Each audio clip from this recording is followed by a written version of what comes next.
అర్థమైందా? ఇంక వేరే దారి లేదు.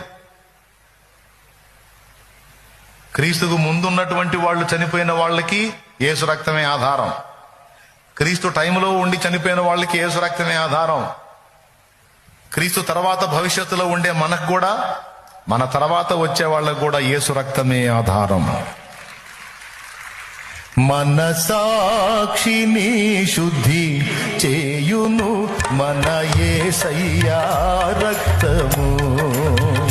మన సాక్షిని శుద్ధి చేయును మన యేసయ్యా రక్తము.